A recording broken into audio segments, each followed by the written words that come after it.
Sadgurunath Maharaj Ki Jai, and welcome to Jagadambe Reads the Holy Books of India, ShrimadBhagavatam272.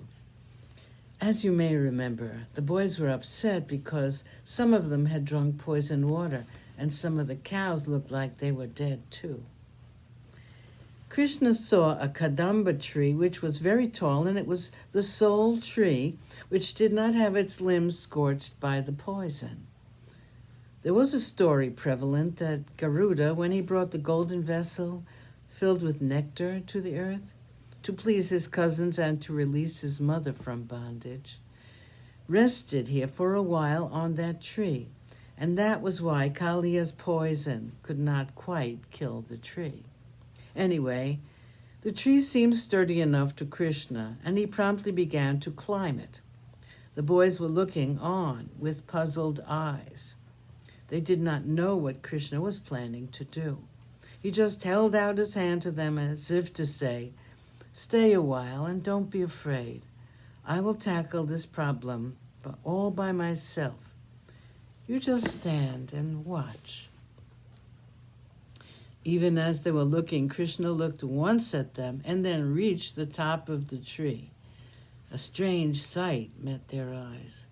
Whenever his tiny feet touched the tree, green leaves sprouted at the spot, and soon the tree was a glorious sight with green leaves and sweet-smelling flowers.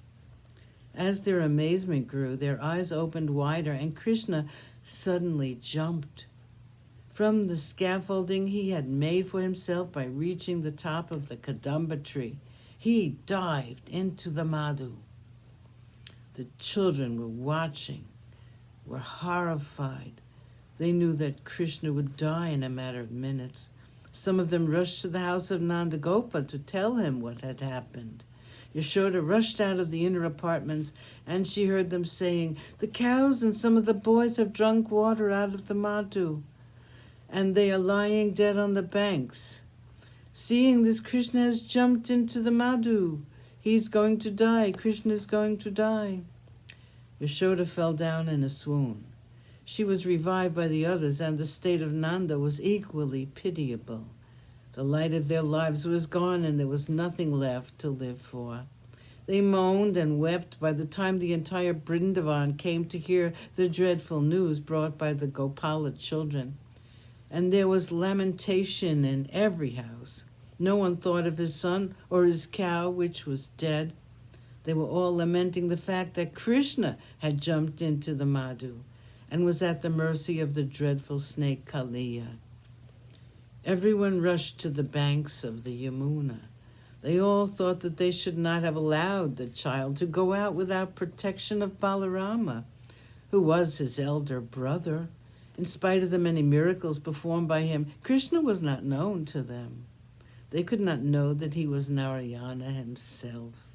To them, he was a child who bore a charmed life, since so many of the dangers which threatened him had been averted by the grace of Narayana, and because of the good fortune of his parents.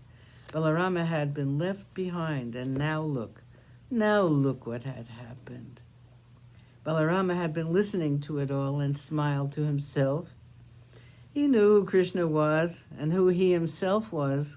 He could not tell them the divine secret, Devarahasya, the birth of Krishna and the purpose of his birth and that of himself. Without speaking a word, he also went with them to the banks of the Yamuna, and there stood with them on the banks of the famed Kaliya Madhu. 171, Kaliya. In the meantime, Krishna, who had tightened the cloth round his waist and had dived into the madhu, with his two arms held together as if to beckon Kaliya to his death. So powerful was his dive that the waters began to come to life, and there were waves created in the seemingly placid lake. With the diving of Krishna, the waters seemed to raise and to envelop him in their arms. The waves seemed to try and grasp him and suck him into their dark depths. Krishna began to swim around in the waters of the lake as though he was sporting there. Sadgurunath Maharaj Ki Jai. Thank you for coming, I hope you come again.